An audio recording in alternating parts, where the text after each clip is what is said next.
Greetings! Welcome to the devlog for update 29 of Hot Dogs, Horseshoes, and Hand Grenades. We're going to start off, as always, with a quick sound check. Make sure your speakers aren't up too high. Wonderful!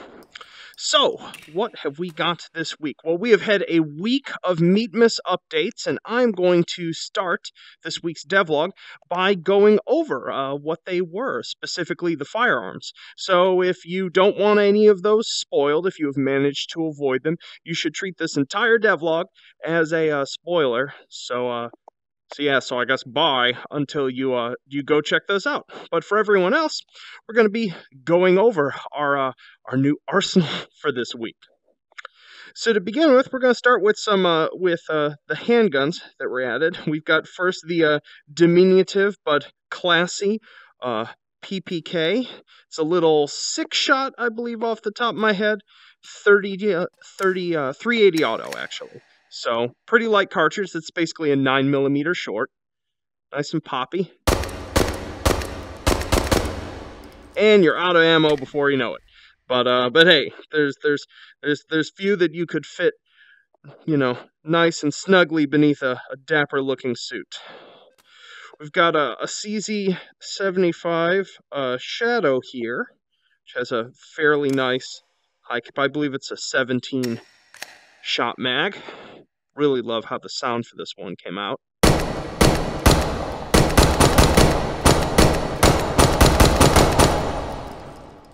Beautiful. This one has an undermounted rail, and these can both mount suppressors.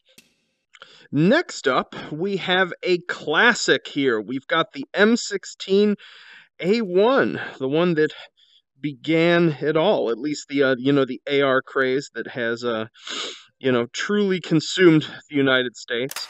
Personally, I'm not a massive fan of this form factor just from a pure aesthetics reason, but I wholly understand why they're so dominant. So let's spawn lock that. So this is a safe semi-full fire selector. Take a look down our peep side here. No Picatinny rails on here, just irons.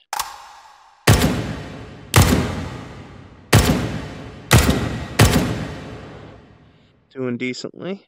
Put that over on full. And you can see why they added burst in the later version. Bolt release here.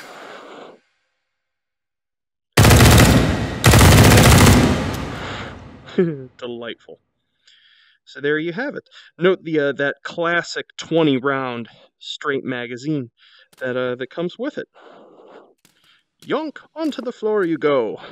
What's up next? Now we have what was just added very early this morning. We have the Bullpup Trifecta. Now I've got some video of me actually firing 2 of these recently at a place called Battlefield Vegas, and I'll wait till the end of the devlog to do my little Bullpup commentary, as some of you may have noticed the little jab, the little joke that came with these in the Meatmas scene. So let's start with the L85 here. Insert that in the back.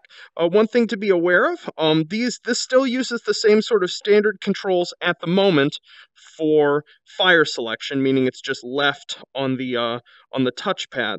But the real rifle has this cross bolt safety up here, and then the fire selector is actually back here. I sort of spaced on it. My code doesn't fully support this yet. So right now, you're still just going to click left on the touchpad to undo that, and then switch it to auto, all in one button, where eventually I'm going to make it so that that button just toggles the safety up here, and you'll actually have to click back here to cycle that fire selector. Bolt release, mag release is right there. Charging handles back here. Start on semi. I don't like this one sights as much. Over to full.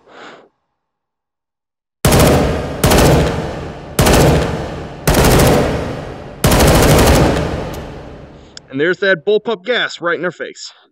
So yeah, so there's your L85. Do love the way it looks. Feels sort of thoroughly 1970s though. On to the Aug. This is the so I'll talk about more. This is the one sort of bullpup that's near and dear to my heart, probably because I started playing Counter-Strike at a very young age and totally couldn't aim, unzoomed, so while everyone who knew what they were doing were using the M4, I was just over there using the Aug, dying a lot. But yes, we've got our charging handle up here. Pull that back. Now this has a cross bolt safety here, and you'll notice this doesn't have a selection between semi and full auto. Instead, it has a dual stage trigger. And what this basically means, I'm going to turn my controllers back on here. We should be able to barely see this with the controller there. If I very lightly pull the trigger, oh wait, there we go. We're going to get our semi-auto shot.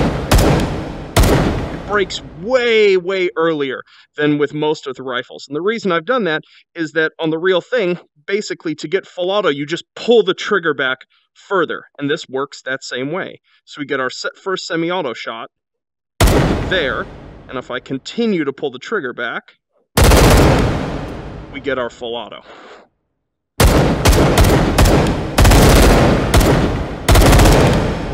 Like so. So yeah, I've always loved the look of this one, the shape. Yes, I know this handle is supposed to be able to lock back. I completely forgot to implement it. That will be in very soon.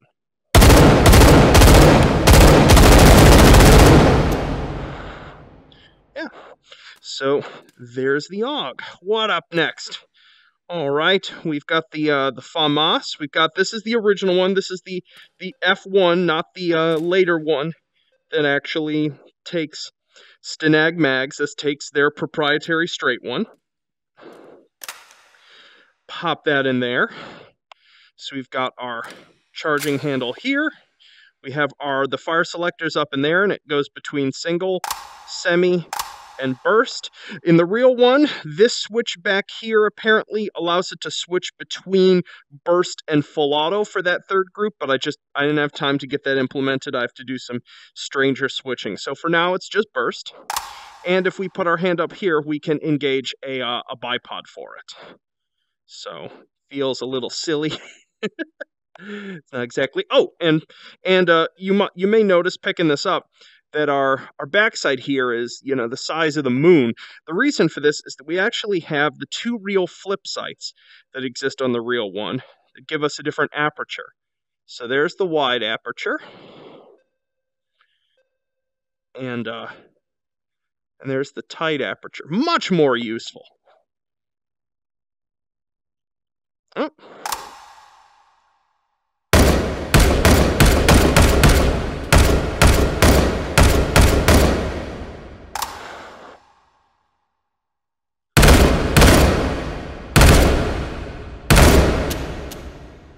Delightful. And there you have the Famas. Whew, so many guns this week. Let's see, what else have we got here? We've got a Galil AR. This is the 7.62 by 51 millimeter NATO version. You may be if you've actually fired a Galil, you'll probably be like, some seems a little off about its dimensions. It's not a perfect 3D model, but I loved certain features of it, and I found it, so I decided to use it. It, too, has a bipod on the front, slightly different one that we can set up. We've got our fire selector, sort of AK style on the side. Charging handle there. Pop this up, and we've got this rail mount on the top that also allows us to sort of co-witness down irons.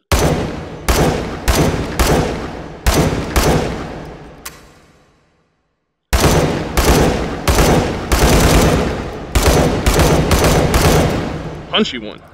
I actually got to fire this as well at although not this one particularly, but a Galil SAR at Battlefield Vegas, and I love the ergonomics of it, love the feel. I love this little. I wish more rifles that had you know, a forward back charging handle added the little, I think it's sometimes called a beer keg charging handle style. It's just really beautiful piece of ergonomics. So yeah, so that's the Galil.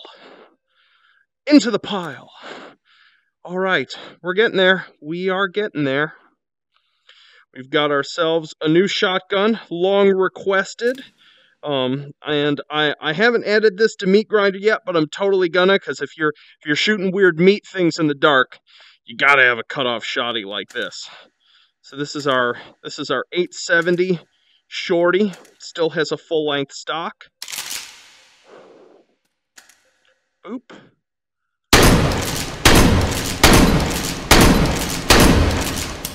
Oh, just love it so much.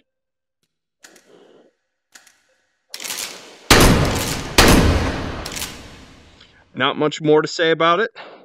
Seems to say everything that needs to be heard itself. And then last we've got the rifle that I made a short video about the other day. And I wanted to show it again just because I'm still working on it. The 3-position safety is not implemented yet. I still need to do that. Need to add some special case code. But I've tweaked the in response, hearing feedback from how you folk were liking the sort of new bolt model. I've sort of found a happy medium between the way it worked before and the sort of new way. And so what that is basically is that if you initiate your sort of bolt cycling manually by grabbing this handle, you'll bring it up, you'll pull it back like so, push it forward, and it will not auto switch to the handle. If you do it this way, then you can release it, then grab the handle by hand, and fire it. If, however, from holding the back handle of the gun, you click, don't hold, just click, the right side of the touchpad, it will jump you right to the bolt. You can rotate your hand back, like so. Note, I'm not holding any buttons on this hand at all, none whatsoever. And then ride it forward, and it snaps us right back to the rifle.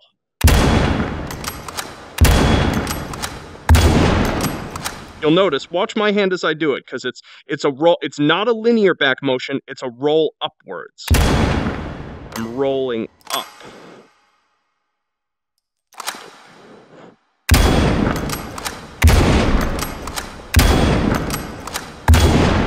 Makes it especially handy if you want to fight in a more sort of hip-fiery kind of way, fighting with a bolt action against clunk. Sort of like a 308 pump shotgun at that point. But far too much fun. But yeah, let me know how if that seems like a good compromise to you folk between the sort of old and new control setup for it. Seems to allow the greatest amount of choice and control. And then lastly, really important, to our new touch users, welcome, yay! I want to let you know 2 things. One, if you're in game, you should probably be seeing your touch controllers instead of Vive ones here. If you don't for some reason, please let me know, because that should be working. But in addition, if you go into the control options here, you'll see this option at the bottom, use touch style grab, which will convert all core interactions over from using the trigger to using the grip button, which is crazy uncomfortable on a Vive wand, but on a touch controller is clearly what they were built for, UX-wise. So let me know if this works for you, if there's any sort of malfunction or weirdness with any of the objects. So yeah. So now that we've handled that, we're just going to jump right back out of VR mode and chat about a couple things and take a look at some cool footage. Yo! Now that we're out of VR, we've got a couple things to go over. We're going to start with some fixes that have been in this and the past couple nights' updates. The first one was a huge pain in the butt to fix, which was I was working on the 870 Cutoff, which I knew had been built to correct measurements, and I realized I couldn't chamber a round into it. And I was like, what's going on here? Something seems off. So I realized that somehow I had gone all of this time and I had never fully measurement checked my 12-gauge shotgun model, as I had used as reference a 12-gauge shell that had come in a pack of other assets months and months and months ago. Well, whoops, it turned out that it was something on the order of about 20% too large on both dimensions. and that was why I couldn't fit the shell into the 870. So I had to go and you know, resize all of my ammunition and then resize a bunch of the shotgun model bores and such that were also wrong because I had tweaked and sized them to my shell, assuming the shell was the correct size. So that was fun. But that's all fixed now. In addition to that, let's see. Oh, other big things that's worth mentioning is that the UGS Freight House level can now be loaded. I feel like a dunce. It worked for, I don't even know if I ever pushed a working version of it to the store. It wasn't until I saw someone being like, we can't load this level, that I opened it up and saw that I had disabled the Steam player rig and turned on just a static camera to take some screenshots of it, and had forgot to turn the player rig back on in that scene. So please, go ahead and load into Create a Level with the Freight House, and tell me what you think of the space inside. Tell me what you think of the level so far, now that you can actually load it. Oh, I feel like such an idiot. So yeah, and then there are a bunch of other just little fixes to guns that I showed off today that they were sort of you know, one little thing or two was broken when I first released them, but are fixed at this point. So, Bullpup Rifles. So I wanted to mention them as I recently did a trip to Battlefield Vegas out west, well, in Nevada, which I had been to before. I've had 2 trips there now, had an incredible time. Go if you have the chance. Everyone should fire a machine gun. One of the things amongst, I fired like 30 guns while I was there, but a set of them that I did was Bullpup Rifles, as I think I'd fired one before, but I hadn't really had much experience with them, and I wanted to make sure I had the sort of, you know, the posture and just understood the physical experience that was using one relative to a sort of standard layout rifle before implementing them. So I fired 3 of them. I fired an L86 A2 light support weapon with a bipod. I fired an AUG, and I fired an F2000. And so I'm gonna show you some video. The L86 was really cool. I mean, I was firing it from a bipod, so I didn't really get a sense of what it was like to fire it freestanding, but it definitely felt neat. I wouldn't say that I have any sort of like specific thoughts on it. It's just because I don't know what its weight is really like in terms of carrying it around. But at least in that sort of light support weapon mode with the long barrel and the bipod, it felt remarkably stable. But super fun. The AUG was a little bit of wish fulfillment getting to actually fire it, because as I mentioned in the video, I've sort of an irrational attachment to the AUG from just like, I swear it must have been the first couple years of playing Counter-Strike, because I seriously could not aim, that I would use the AUG, because you could actually, I'd use the AUG as CT and I used the Commando as terrorist, because I just could not aim unless I was zoomed in. And so yeah, it felt as cool to hold as I'd hoped. I gotta say, I'm not a fan in real life of that dual stage trigger. The P90 can function this way as well, where you click in slightly to get your one shot and then continue the trigger pull to get the full auto fire. And because of that, I personally think the trigger feel is terrible. Like you have to press down way too hard, and there's that little bit of hesitation in between the semi-auto shot and then the engaging into full auto. It isn't immediate. Just because the way that mechanism works, that every time I did it, it felt like it was catching me off guard. It was a little bit of a disappointment, but the overall feel of the thing still felt great. And it was, of course, fun to shoot because it's machine guns, fun to shoot. And then lastly, there is you might be asking, huh? So you went and fired an F2000, but we got a Famas. Where's the F2000? And I don't want to implement an F2000 because it was the single out of the 30 firearms that I fired, it was the hands down worst experience out of all of them, especially on full auto. I was blown away by it. The thing's bulky as hell. It feels like using a sort of rubberized Nerf gun dimension-wise. I don't even understand why it needs to be made as bulkily as it does. It doesn't seem to serve as much a purpose, especially because it's a wide weapon. The magwell felt even lower than was very comfortable. But the most important part, and this was the part that made me angry at it firing, was that because of where the action is, it has this little flip-up cover, and I don't know if it's because that cover isn't mounted as part of the stock, or it's the material that it's made out of, or what. But when firing it, especially on full auto, I felt all of the vibration of that action going right here go into my jaw. I felt the gun in my teeth as I was firing it, and I cannot. It was so unpleasant. I was almost beside myself by how crappy of an experience it was. If it would be a choice between going to battle with that and going to battle with like a 50-year-old rifle, I'd take the 50-year-old rifle. I never want to fire that again. But yeah, so that's my story. I don't actually have the little the Bullpup storage device that I added.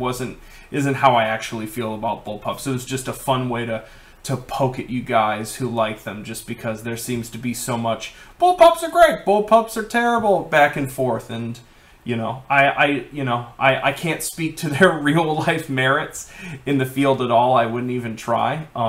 They're fun to fire as a hobbyist, like many other things, except the F2000, which can fuck itself.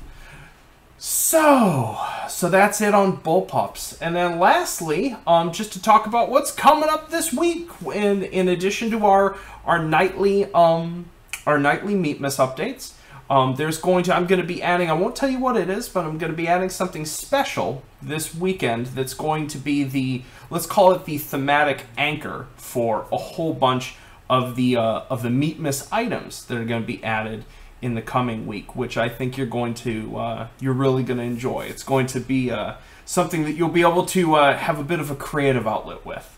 So yeah, I'm looking forward to it. So, whew, Anton's a tired Anton right now. Well, I hope you enjoyed this devlog, and I hope you've been enjoying the Meatmas updates. I sure have been enjoying, pushing them each night and going to bed and then waking up and seeing what you all think of it. I really hope you've all enjoyed Javier. I know I sure have. And but yeah, well, I will stop rambling, and yeah, I'll see y'all soon. Peace.